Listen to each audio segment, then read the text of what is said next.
decisão do STF de 2018 trouxe alguns conceitos e algumas ideias a respeito da educação domiciliar que não estão todas exatamente no ordenamento jurídico.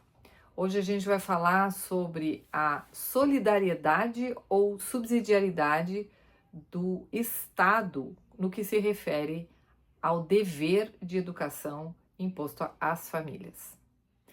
Eu sou Marília Zamoner, sou advogada, mãe educadora e você está no Giz de Casa. Um dos vários aspectos questionáveis dessa decisão do STF, que pautou aí toda a discussão nos últimos anos a respeito da educação domiciliar e como regulamentar a educação domiciliar, se fundou no ponto em que o plenário ali considerou que o dever de educação é um dever solidário entre o Estado e a família. A gente tem que falar sobre a fundamentação jurídica desse tema, que nos é muito relevante, muito caro, e algumas coisas a gente consegue desdobrar, né? A gente está conseguindo desdobrar e, assim, vamos dizer, esclarecer mesmo. Essa é a nossa tentativa, né? De colaborar com esse debate que é muito importante para todos nós. Um dos pontos levantados é a respeito da natureza da responsabilidade do Estado e da família. Isso é muito relevante, como a gente vai perceber. Então, o artigo 205 da Constituição, ele diz assim: a educação, direito de todos e dever do Estado e da família. E aí, segue falando sobre educação. Então, quando o legislador constituinte colocou dessa forma, é direito de todos e dever do Estado e da família, qual é a característica desse dever? Existem essas duas possibilidades, esse dever ser solidário ou ser subsidiário. O que é um dever solidário? Quando que você tem uma responsabilidade solidária? A responsabilidade solidária significa que cada um dos responsáveis pode ser exigido a cumprir essa responsabilidade integralmente. Então, se eu tenho mais de um responsável por algo, por fazer cumprir algum direito, e esta responsabilidade é solidária, o titular desse direito pode cobrar, pode fazer valer esse direito integralmente de qualquer um desses responsáveis. Não parcialmente, você faz uma parte e você faz outra. Não. Se a responsabilidade é solidária, ele tem o direito de cobrar integralmente aquele direito de qualquer um dos responsáveis, dos devedores. Quando a responsabilidade é subsidiária, é um pouquinho diferente. O credor daquele direito, ele só pode cobrar de um desses responsáveis se o primeiro responsável não entregou esse direito. Então, existe uma ordem no cumprimento do dever. E, portanto, na responsabilidade subsidiária, eu tenho que respeitar essa ordem. Então, um segundo, terceiro responsável não pode ser chamado a cumprir esse dever se o primeiro responsável não foi chamado a cumprir esse dever. Ou se o primeiro responsável está cumprindo este dever. Então, se a gente entende que a responsabilidade da educação é subsidiária entre família e Estado, se a primeira entidade está cumprindo com este dever, com esta responsabilidade, a segunda entidade não pode vir a ser chamada para cumprir o mesmo dever. Percebe? Acho que você já percebeu que as coisas mudam muito conforme a gente caracterize a responsabilidade de cada uma dessas entidades aqui como solidária e subsidiária. Não basta a gente ler o artigo 205 da Constituição. A gente já entendeu isso, né? Que a gente tem que ler, a gente tem que entender todo o espectro normativo, a gente tem que entender todo o ordenamento jurídico, principalmente quando se trata de Constituição Federal. Então, a gente tem que compreender toda a Constituição Federal para poder saber aonde que cada um desses dispositivos se enquadra, especialmente quando a gente está falando do caso concreto, e de que forma ele se enquadra. Então, ainda no âmbito da Constituição Federal, como é que a gente descobre se essa responsabilidade da educação é solidária ou subsidiária entre a família e o Estado? Basta eu ler o artigo 205? Não. Eu tenho que saber ler o 205. Algumas pessoas vão dizer assim: mas o legislador constituinte disse que a educação, direito de todos, é dever do Estado e da família. Primeiro ele colocou Estado, depois ele colocou a família. É verdade. Bom, se a responsabilidade é solidária, tanto faz a ordem. Se ela é subsidiária, pode dar um indicativo de que ela é primeiro responsabilidade do Estado e depois a família. Pode ser. Paramos por aqui? É suficiente? Não, não é. Vamos lá. A própria Constituição Federal diz que a família é o centro, é o núcleo da sociedade, que a criança nasce na família, que é dever dos pais providenciar uma série de coisas para as crianças. Vamos lembrar que o artigo 226 da Constituição Federal diz textualmente que a família é a base da sociedade. O artigo 227 diz: é dever da família, da sociedade e do Estado assegurar à criança e o adolescente uma série de direitos, entre eles o da educação. Aqui, então, como é que a gente vai interpretar? Se a gente for interpretar que a responsabilidade é subsidiária, então primeiro vem da família. E também fala de direito à educação. Tá? Então, vamos lembrar o seguinte: existe um capítulo na Constituição que fala da educação e que obviamente abrange as crianças, que obviamente os principais alvos são as crianças e adolescentes, porque são pessoas nessa faixa etária que estão mais sujeitas a ter o seu direito de educação atendido. Mas a educação é um direito de todos, diz a Constituição. E todos inclui também adultos, idosos, todos os tipos de pessoas. Então veja que a educação ela é muito mais abrangente do que a educação de crianças e adolescentes. Tanto é que, veja, o direito à educação está lá no 205 e os direitos relativos a crianças e adolescentes estão lá no 226. Então, a gente também não pode esquecer de entender, de compreender que o 205 não fala de educação de crianças e adolescentes. Ele fala de educação. Certo? Então, veja só, também me permite admitir que o direito à educação de todos, porque ele começa dizendo direito de todos, o 205, certo? Ele começa dizendo isso, é direito de todos e dever do Estado e da família.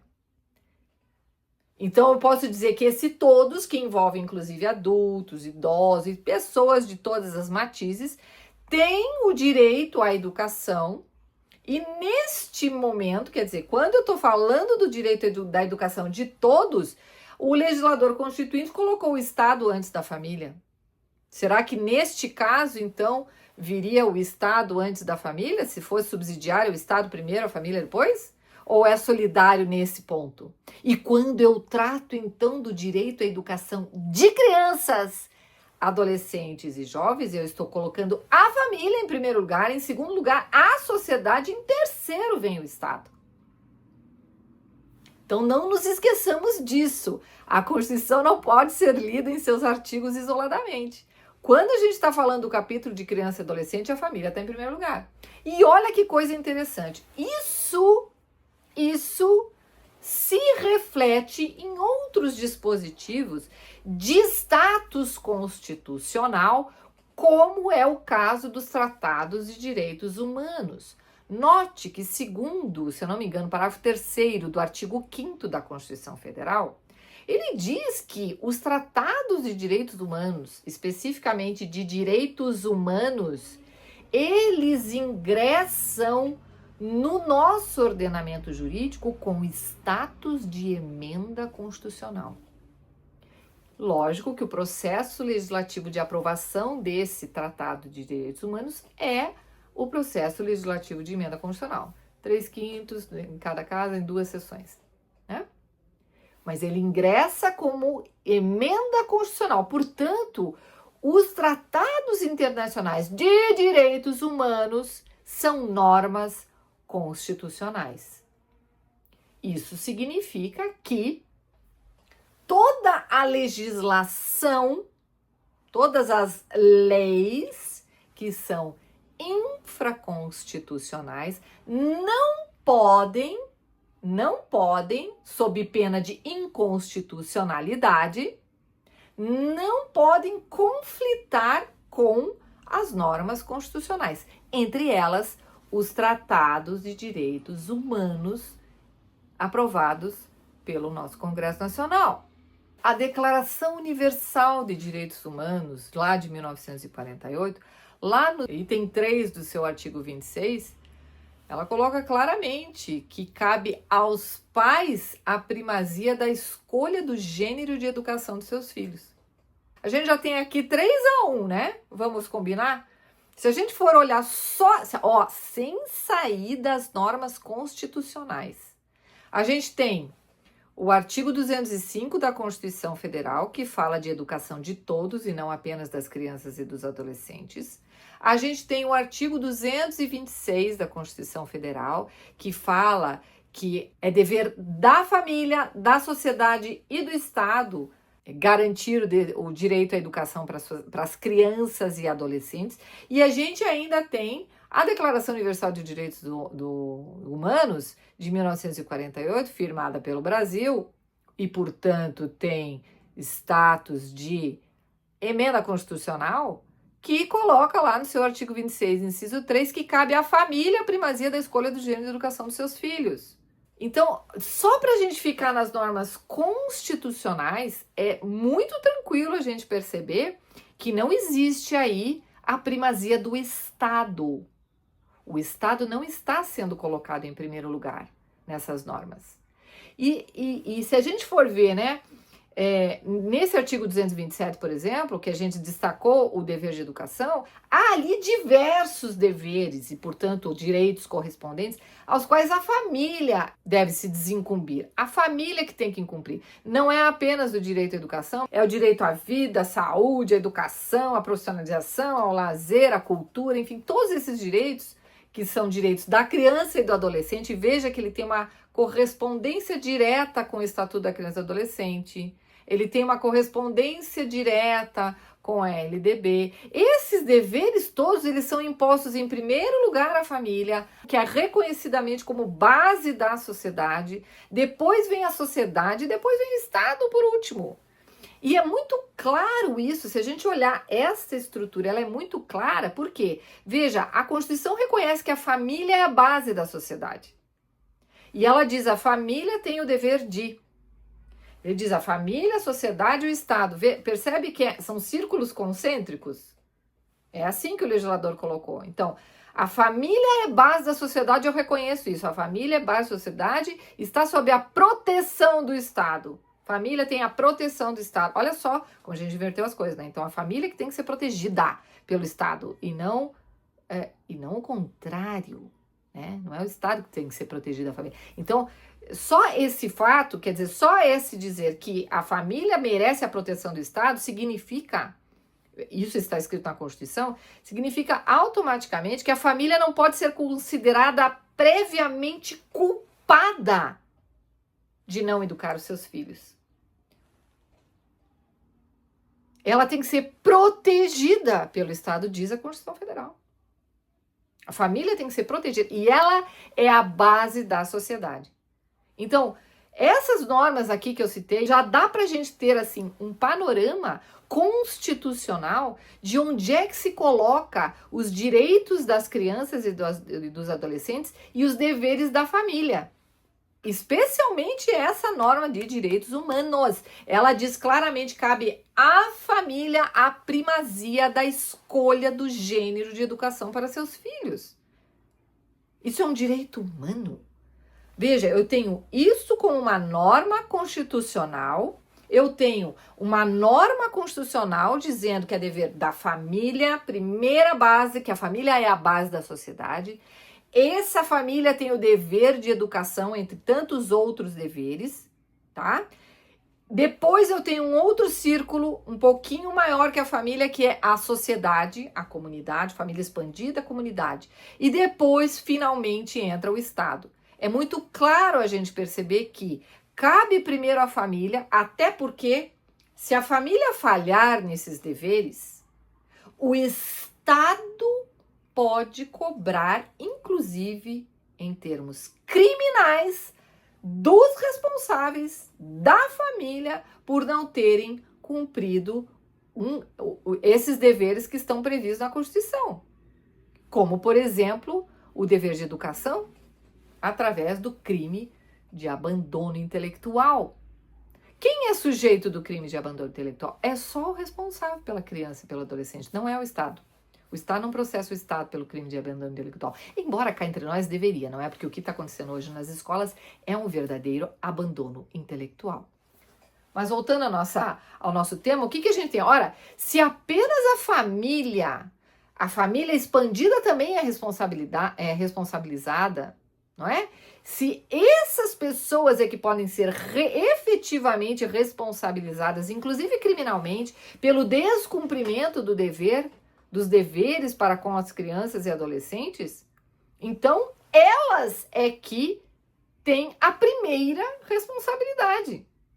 É a primeira, porque se a responsabilidade fosse solidária entre a família e o Estado, uma vez que o Estado se desincumbiu dessa obrigação, o direito pode ser efetivado, integralmente, quer pelo Estado, quer pela família. Se o Estado está cumprindo com esse dever, não cabe a responsabilização para a família. Por que a família, então, é acusada de abandono intelectual?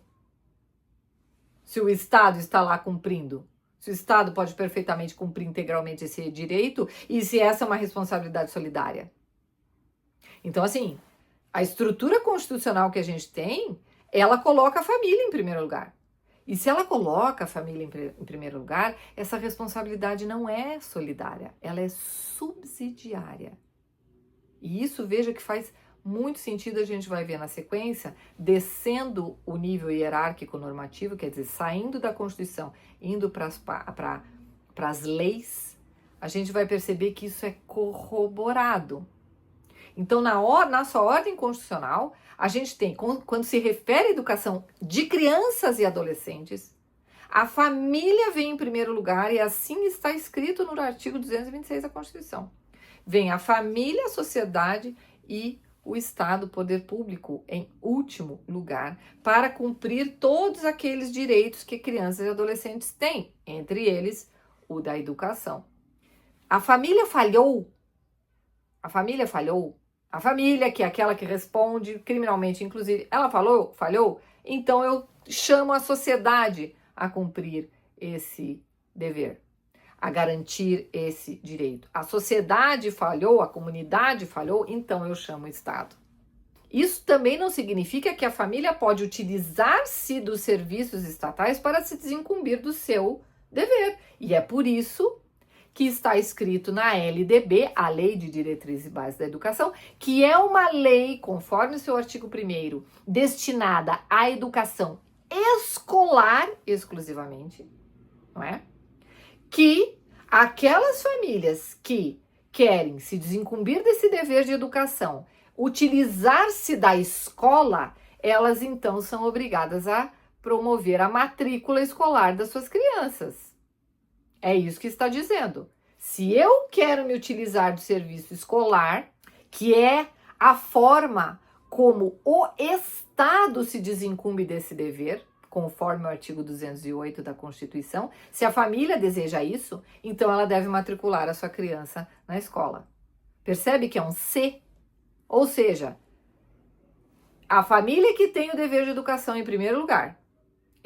A família é a base da sociedade, que merece proteção do Estado. É o artigo 227 da Constituição, que estabelece todos aqueles direitos, aqueles deveres todos, né? Os direitos da criança, do adolescente e do jovem, seja lá o que isso signifique, não é, minha gente? Porque a gente está estendendo a infância ad eternum, pelo jeito. Agora tem criança, adolescente e jovem, não é?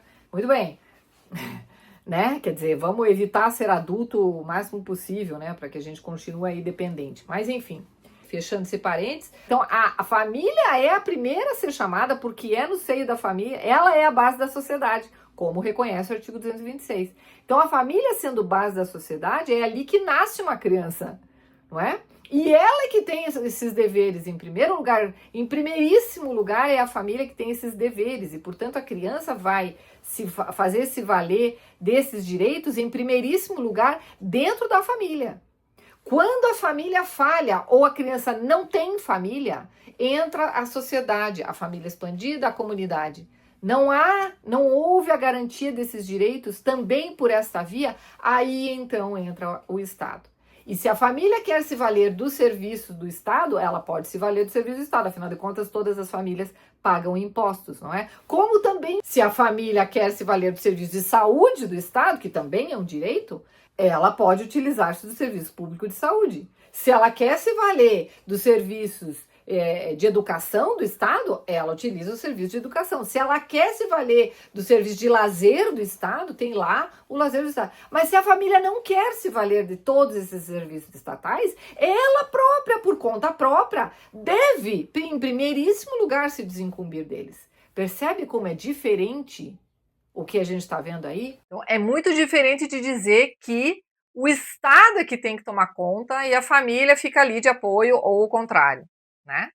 Quando a gente desce da Constituição e começamos a analisar a legislação pertinente a essa matéria, a gente percebe que toda a legislação está exatamente de acordo com este raciocínio, esta interpretação, digamos, de uma responsabilidade subsidiária entre família e Estado.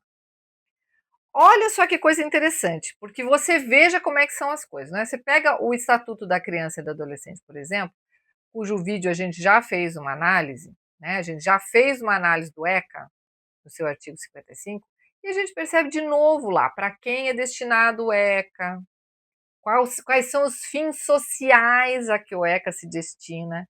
Então, analisando ali o Estatuto da Criança e do Adolescente, a gente percebe que o ECA é uma regulamentação de como que o Estado se desincumbe do seu dever, obviamente, quando ele for chamado. Ou seja, quando a gente estivesse tratando de crianças abandonadas pela família, crianças que não têm família, crianças cuja família não se desincumbiu de um ou mais daqueles numerosos deveres a que ela foi colocada ali no artigo 227.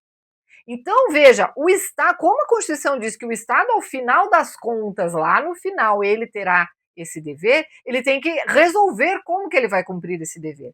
E o Estado resolve dessa forma, utilizando-se dessa estrutura estatal toda, né? Através do ordenamento jurídico, ou seja, uma série de normas e série de instituições criadas a partir dessas leis, dessas normas, para prestar esse serviço. O ECA se destina a isso, está escrito lá no comecinho do ECA, no seu artigo 6º, se não me engano, exatamente isso. Que na interpretação do Estatuto da Criança e do Adolescente tem que ser levado os fins sociais a que esta lei, o ECA, se dirige. E ele se dirige para essas pessoas que precisam, que são chamadas, que precisam garantir os seus direitos através do Estado. Não é para aquelas pessoas que já tiveram garantidos os seus direitos, já têm garantidos os seus direitos pela família expandida ou pela comunidade, pela sociedade. O ECA não está atingindo os seus fins sociais se ele está tirando da família que tem lá a primazia da escolha do gênero de educação para os seus filhos, conforme a Constituição Federal, Tratado de Direitos Humanos, ingresso no ordenamento jurídico com status de emenda constitucional. Vamos lembrar disso. Diz claramente, a família tem a primazia. Então a família vem primeiro, depois, por último, é que vem o Estado. Então, a gente não pode atropelar as coisas. No nosso sistema, na nossa estrutura constitucional, está claro que a família vem primeiro. E se a família vem primeiro, Se ela tem a primazia da escolha do seu gênero de educação, nós estamos falando de responsabilidade subsidiária. O Estado só pode ser chamado, ele não pode ser o primeiro, ele só pode ser chamado quando tudo falhou. Veja, assim diz o ECA e a própria LDB. Veja, a LDB diz: esta lei se aplica à educação escolar. Só se aplica à educação escolar. E quando é que eu aplico a educação escolar? Quando é que eu efetivo a educação? Por que eu tenho que efetivar a educação escolar? Porque o artigo 208 da Constituição disse que o Estado se desincumbe do seu dever de educação através da escola. Ele não diz que a família se desincumbe do seu dever de educação através da escola. Ele diz que o Estado se desincumbe do seu dever através da escola. Então, olha a estrutura que a gente tem, gente. A gente tem que crianças, adolescentes e jovens têm direito à educação, entre muitos outros direitos, têm direito à educação. Que a família tem a primazia da escolha do gênero de educação dos seus filhos. Que a família é a base da sociedade, cuja proteção o Estado deve. O Estado deve proteger a família, que é a base da sociedade. Né? E quando se trata de cumprimento de deveres para garantir os direitos de crianças, adolescentes e jovens, o artigo 227 da Constituição Federal coloca que é a família, a sociedade e o Estado. No meu ponto de vista, resta claro que, do ponto de vista constitucional, essa responsabilidade relativa à educação, ela é subsidiária. E aí, então, a gente vem com essa decisão, a famosa decisão do Supremo Tribunal Federal, né, a decisão de 2018, que confere solidariedade a essa responsabilidade. Então, é um caso, para quem não sabe, né, um caso concreto em que o Supremo Tribunal Federal foi julgar a constitucionalidade da educação domiciliar. Ele disse um monte de coisas. Uma delas, por exemplo, ele disse que não há direito público subjetivo em relação a isso. E isso está contrário, diretamente contrário àquilo que a gente acabou de ver, né, ao Tratado de Direitos Humanos de 1948, que o Brasil é signatário, porque ali diz que a família tem o direito à primazia, cabe à família a primazia da escolha do gênero de educação. Então, como que não tem direito subjetivo? Né? Não é direito público subjetivo? É um direito humano. Se cabe à família a escolha do gênero de educação, como que não tem direito? Está escrito, é status de emenda constitucional. Né? Então já começa por aí, a gente já percebe um viés por aí. Né? E ainda coloca como se fosse uma responsabilidade solidária entre família e Estado. Né? E a gente percebe, inclusive, no voto específico do ministro Luiz Roberto Barroso, que foi totalmente contrário a isso. Foi totalmente contrário a esse posicionamento. Então a gente vê assim, ó, a gente tem que entender o que é uma decisão do Supremo. O que é uma decisão do Supremo Tribunal Federal, como sempre foi. Né? É uma decisão que se localiza em dado momento histórico. Não é lei. E, portanto, o que o Supremo diz não é o que a lei diz necessariamente. Nós temos inúmeros exemplos disso. Todos sabemos que o Supremo Tribunal Federal é um tribunal político muito mais do que jurídico, muito mais do que judicial, por conta da forma como a Constituição Federal resolveu disciplinar os critérios e requisitos de escolha de seus membros.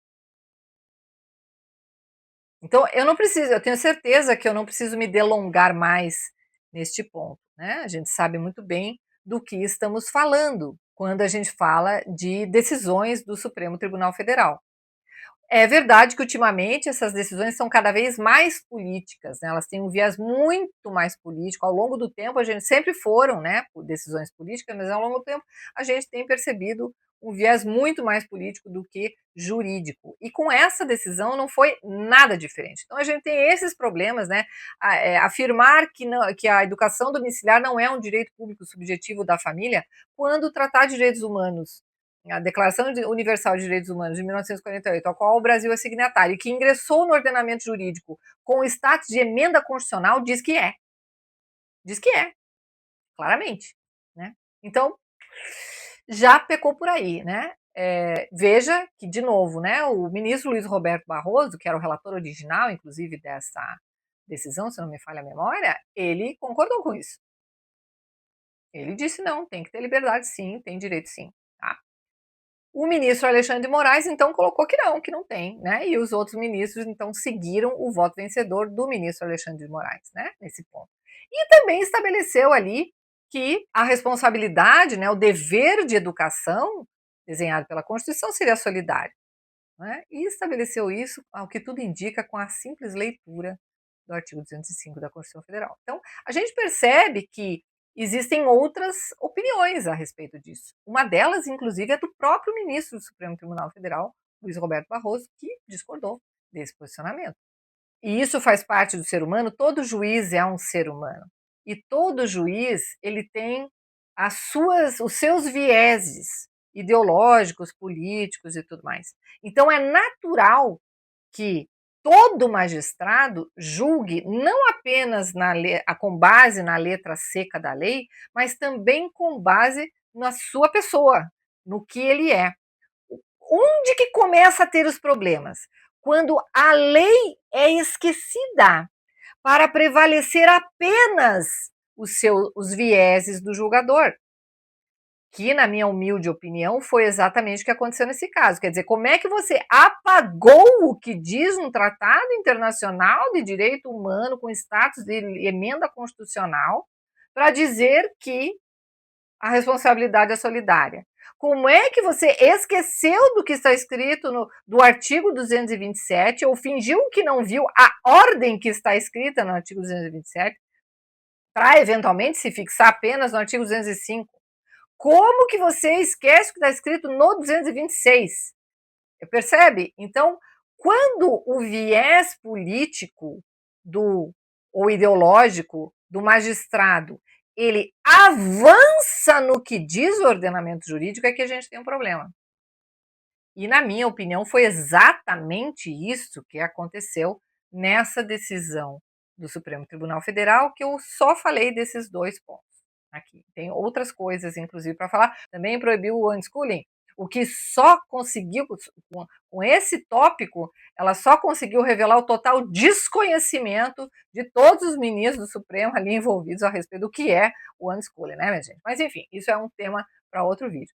No que diz respeito a esse, o que a gente tem? Como decisão política que é, ideológica e política, é como se a biruta estivesse para um lado hoje. Nós temos um ordenamento jurídico que diz isso, mas a ideologia virou a biruta para esse lado aqui, né? Para a esquerda. Uma composição diferente do Supremo com o mesmo ordenamento jurídico, ou seja, tendo ministros com outra ideologia, pode virar a biruta para o lado direito. Então, isso percebe a dificuldade que a gente vê? Então, essa decisão do Supremo, ela trouxe mais insegurança do que segurança, na minha opinião, segurança jurídica, mas com esta composição aí do Supremo, ela está dizendo tão somente que hoje o viés do Supremo é autoritário. Porque com a mesma lei ele diz que não, que o Estado tem que participar ativamente, que há uma solidariedade entre família e Estado e a educação domiciliar, por ser domiciliar, não conta com a participação do Estado. Portanto, não há direito público subjetivo e não há regulamentação do homeschooling, então, né, precisa guardar uma regulamentação do Congresso Nacional. Ao mesmo tempo, veja, eu reconheço que realmente não tem nenhuma proibição aí na Constituição, né, que não tem nenhuma proibição à educação domiciliar na Constituição. Então reticências. Não definiu exatamente, né? Só disse que cabe ao Congresso Nacional, então, regulamentar a matéria, que não há direito público subjetivo e não tem regulamentação. Como que ficam as famílias? Ora, é aquela velha história, né? No direito brasileiro ainda é assim. Tudo que não é proibido é permitido. Ao particular, tudo que não é proibido é permitido. O Supremo, no meu modo de ver, o Supremo reconheceu que não é proibido. Logo é permitido. Ah, mas o direito público subjetivo, a falta de regulamentação. não é proibido. Não é proibido, logo é permitido. Então, veja, muitas vezes o que acontece, isso muitas vezes em inúmeras matérias, tá, gente? Decisões do Supremo, que deveriam ser supremas, elas trazem mais confusão do que esclarecimento, elas deixam muito mais claro as intenções por trás da decisão, que não são jurídicas, as decisões atécnicas que motivaram os julgadores. Né? Então a gente vê claramente nessa decisão um viés autoritário, um viés pró-Estado, né? A despeito do que diz todas essas normas que a gente analisou brevemente aqui. Fosse uma outra composição do Supremo com exatamente a mesma lei, a mesma norma, sem mudar nada, né? Fosse outra composição do Supremo, possivelmente teria tido outro tipo de resultado. Inclusive, a todas essas decisões do Supremo que cassaram por inconstitucionalidade formal as leis estaduais e municipais que resolviam legalizar, né, quer dizer, regulamentar a educação domiciliar nas suas localidades. Quando o Supremo veio e diz assim, não, educação é competência da União legislar. Outra composição do Supremo poderia dizer assim, não, as normas gerais é competência da União, mas a educação domiciliar não é, não tem que ter, não precisa de norma para a educação domiciliar, precisa de norma para a educação escolar, que é o jeito que a Constituição diz que o Estado deve cumprir com a sua obrigação. A educação domiciliar, o Estado não tem nada com isso, portanto não precisa de norma. Percebe? Um mesmo Supremo com com outro viés, com outra composição, poderia dizer exatamente isso. Poderia dizer exatamente isso. Então, eu ouso aqui, eu sei que isso daí não é uma coisa muito agradável, né? Eu sei que é meio difícil de fazer, mas eu ouso aqui sim discordar da decisão Suprema, acho que ela tem muitos equívocos, desconhecimento, equívocos, e assim, ela não atende exatamente o que diz as normas constitucionais, entre elas os tratados de direitos humanos. Enquanto nós não temos uma regulamentação, nós podemos dizer que a educação domiciliar é livre, ela está perfeitamente albergada pelo ordenamento jurídico atual. Se vier a ser regulamentada, vamos aguardar para ver o que diz esta lei. Se for esse projeto de lei 1338/2022 que está no Senado, será um duro golpe às liberdades da família, porque aí, por meio de lei, né, e não de Constituição, a gente começa a ter uma mistura realmente de responsabilidades aí entre família e Estado, uma interferência muito clara e direta do Estado no cumprimento do dever da família, que é livre hoje. Né? Vamos aguardar, vamos ver. Esse projeto ele teria uma única finalidade, que é, vamos dizer assim, salvar aquelas famílias que já foram denunciadas e foram condenadas, porque aquelas famílias que foram denunciadas, mas ou as denúncias foram arquivadas, não foram para frente, ou já tiveram decisões judiciais favoráveis, bem como aquelas que nunca foram denunciadas, que são a grande maioria, que é a grande maioria das famílias, essas serão atingidas também por uma regulamentação que fere muito a liberdade educacional de que hoje gozamos. Obrigada por assistir esse vídeo e te aguardo no próximo.